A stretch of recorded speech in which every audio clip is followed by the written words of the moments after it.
तो America Iran युद्ध को लेकर ईरान ने अपना प्रस्ताव रख दिया अमेरिका के सामने, क्योंकि अमेरिका कह रहा था बातचीत करिए। ईरान ने कहा ठीक है बातचीत करेंगे, लेकिन हमारी शर्तों के आधार पर बातचीत करेंगे। शुरुआत हॉर्मुज से होगी और ईरान ने इसे लेकर एक प्रस्ताव अमेरिका के सामने भेज दिया।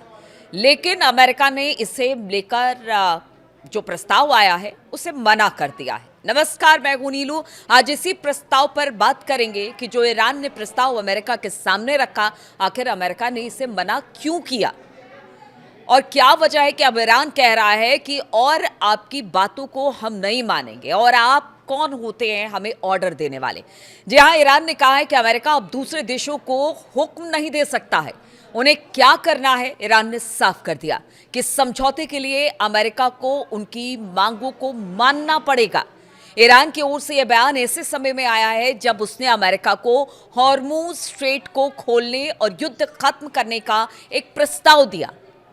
और इस प्रस्ताव में कहा गया कि देखिए, हॉर्मुज आप खोलिए, आप उधर से नाकेबंदी करिए, इधर से हम हॉर्मुज खोलते हैं और फिर वहां से जितने जहाज जा रहे हैं उससे खुलने के बाद देश दुनिया में जो हालात तेल और गैस को लेकर बने हुए हैं वो बेहतर हो जाएंगे। अमेरिका ने अब जो ईरान है उसके इस प्रस्ताव पर नाराजगी दिखाते हुए कहा कि उसके लिए ईरान का परमाणु कार्यक्रम सबसे अहम मुद्दा है। अब देखिए, पहले ये कह रहा था कि बातचीत कीजिए और अब फिर से परमाणु कार्यक्रम पर आकर अमेरिका अटक गया है। अमेरिका क्या चाहता है, ये सवाल अब खुद उनके देश में पूछा जा रहा है कि इस युद्ध से कैसे निकला जाएगा। और अब अमेरिका परमाणु कार्यक्रम को लेकर अटक गया है, हॉर्मुज पर बात नहीं करना चाहता है, जो ईरान ने अपनी तरफ से प्रस्ताव हॉर्मुज को खोलने को दिया था। ईरान के सरकारी टीवी के अनुसार रक्षा मंत्रालय के प्रवक्ता रेजा तलाईनिक ने मंगलवार को कहा कि अमेरिका अब स्वतंत्र राष्ट्रों पर अपनी नीतियां थोपने की स्थिति में नहीं है। यानी अब वो निगोशिएट नहीं करता, मतलब आप थोप नहीं सकते हैं, आप बातचीत कर सकते हैं, आप बैठिए बातचीत करिए, लेकिन आप आदेश देंगे और उसे कोई देश मान लेगा, ऐसा हो नहीं सकता है। और खासतौर पर ईरान, हमने देखा बार बार बातचीत के लिए अमेरिका बुलाता रहा। ईरान अपनी शर्तों के साथ बातचीत की बात कहता है, या फिर उसे लगता है कि बातचीत नहीं होगी तो वहां से मतलब पीछे हट जाता है। वॉशिंगटन को ये स्वीकार करना होगा कि वो किसी पर भी कुछ नहीं थोप सकता है। उसे अपनी अवैध और अतार्किक मांगों को छोड़ना होगा, यानी जिसका कोई मतलब नहीं है। सिर्फ आप अपने हित को देख रहे हैं, सामने वाले देश को नहीं देख रहे हैं, उसके हितों को नहीं ध्यान में दे रहे हैं। ऐसी मांगों को छोड़ना होगा अमेरिका को, ऐसा कहना है। और अमेरिका ने लगातार दूसरे देशों में दखल दी है और उसकी संप्रभुता का ख्याल नहीं किया है। अब चीजें बदल रही हैं और अमेरिका अब स्वतंत्र राष्ट्रों पर अपनी नीतियां थोपने की स्थिति में नहीं है। अमेरिका को अतार्किक मांगों को छोड़ना पड़ेगा, ऐसा रेजा तलाईनिक ने कह दिया है। शंघाई सहयोग संगठन की बात की जाए, एससीओ के रक्षा मंत्रियों की बैठक से पहले बोलते हुए तलाईनिक ने कहा कि ईरान स्वतंत्र देश, खास तौर पर विशेष रूप से एससीओ के सदस्य देशों के साथ अपनी रक्षात्मक सैन्य क्षमताओं को साझा करने के लिए भी तैयार है।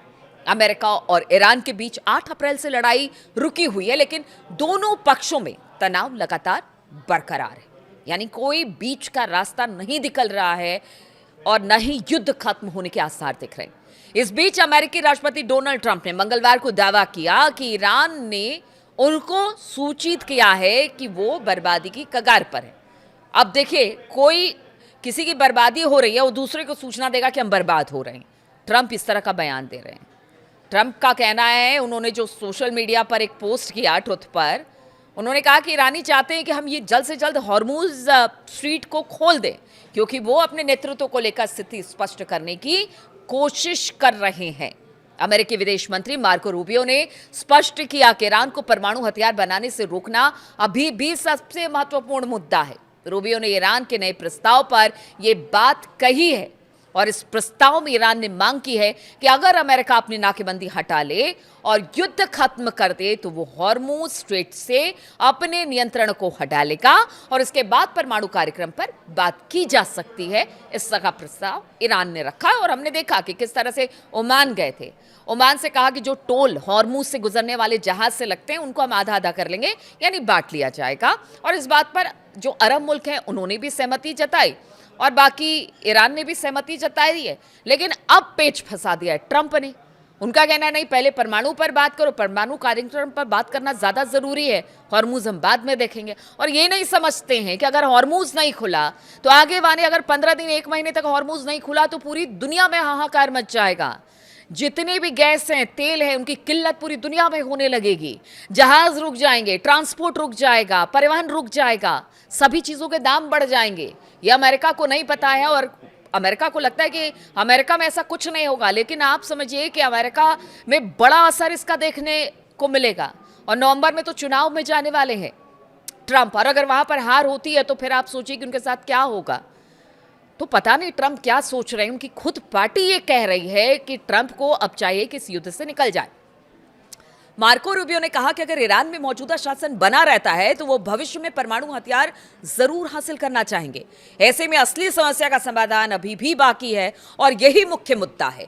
उन्होंने जोर देकर कहा कि ऐसा समझौता होना चाहिए जो ईरान को किसी भी स्थिति में परमाणु हथियार हासिल करने से रोक सके। अब देखिए, अमेरिका यहां पर सोच रहा है कि अगर उनके तेलों को रोक दिया जा रहा है, नाकेबंदी कर दी जा रही है, तो एक वक्त जिस तरह से कहा कि उनकी तेल पाइपलाइन फट जाएगी, उनको बहुत ज़्यादा ईरान को नुकसान हो रहा है। ये सब जानते हैं कि तेल का वहाँ से तेल के जहाज़ नहीं गुजर रहे हैं, अलग अलग देशों में जा रहे हैं, तो इसका भारी नुकसान ईरान को हो रहा है। रोज़ाना कई सौ करोड़ का नुकसान है उनको, और ऐसे में ईरान की अर्थव्यवस्था चरमराएगी। तो क्या सिर्फ यही सोच के साथ ट्रंप बैठे हुए हैं कि ईरान को इस तरह से तोड़ा जाए, लेकिन ये नहीं देख रहे हैं कि ईरान अगर इस बीच में कुछ करता है या ईरान की इकोनॉमी खराब करती है और ईरान भी अब अड़ जाता है कि नहीं हॉर्मूज नहीं खुलेगा, फिर 15 दिन 1 महीने के बाद होगा क्या। तो ट्रंप ये सारी बातों को नहीं समझ रहे हैं या समझकर नासमझ बने हुए हैं। सब यही सवाल कर रहे हैं कि ट्रंप को अब चाहिए कि इस युद्ध में जो प्रस्ताव ईरान की तरफ से आया है उसको मान ले और जो हॉर्मूज का संकट है उसे खत्म करे और वहाँ से जो जहाज है उसे गुजरने दें, जिससे पूरी दुनिया में जो हाहाकार गैस और तेल का बना हुआ वो संकट खत्म हो। लेकिन ट्रंप तो ट्रंप है, वो जो चाहेंगे वही करेंगे, भले उसमें अमेरिका का नुकसान हो, खुद अपना भी नुकसान, आगे आने वाले दिनों में उनका भी नुकसान होने वाला है, लेकिन वो नहीं देख पा रहे हैं। अब देखना होगा जो अरब मुल्क हैं जिनमें सहमति बन गई थी कि चलो ठीक है, जो अब ईरान प्रस्ताव रख रहा है उसे मान लिया जाए, तो क्या ऐसा होगा। और अगर ऐसा नहीं होता है तो फिर ईरान कह रहा है कि फिर हम देखेंगे कि हमें क्या करना है अमेरिका के साथ स्ट्रेट ऑफ हॉर्मूज में, उसके आसपास के इलाके में लड़ाई को लेकर। चलिए, बहुत बहुत शुक्रिया मेरे साथ इस वीडियो में शामिल होने के लिए।